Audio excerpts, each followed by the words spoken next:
अपने मनमाने फैसले की वजह से मोदी सरकार अक्सर विपक्ष के निशाने पर रहती है। अब सरकार की मनमानी का एक और वाक्य सामने आया है।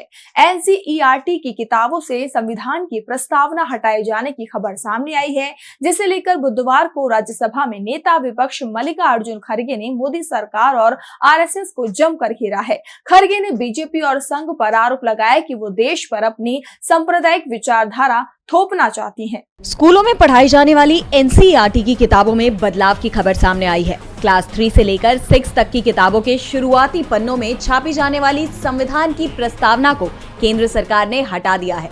सरकार के इस फैसले पर राजनीति गर्मा गई है।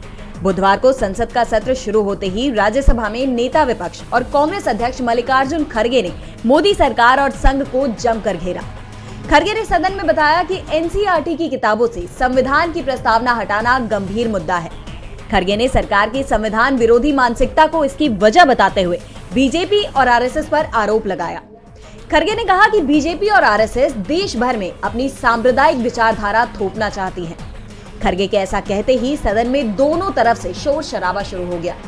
खड़गे के इस आरोप का जवाब देने के लिए सदन के नेता जेपी नड्डा खड़े हुए तो विपक्ष ने अपना विरोध जताना शुरू कर दिया।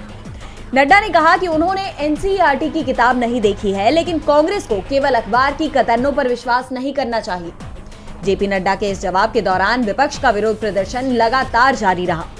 ऐसे में सवाल उठता है कि जब नड्डा ने किताब नहीं देखी है तो उस पर जवाब कैसे दे सकते हैं, और अगर अखबार में छपी खबरों पर भरोसा करने को सरकार गलत ठहरा रही है तो प्रस्तावना हटाने वाली खबरों में अगर सच्चाई नहीं है तो सरकार की तरफ से इसे लेकर सफाई क्यों नहीं दी गई? सच्चाई को सामने रखा जाना चाहिए। ऐसे में कांग्रेस का आरोप और पुख्ता होता हुआ नजर आता है कि बीजेपी आरएसएस की विचारधारा को धीरे धीरे देश पर थोपने का काम कर रही है।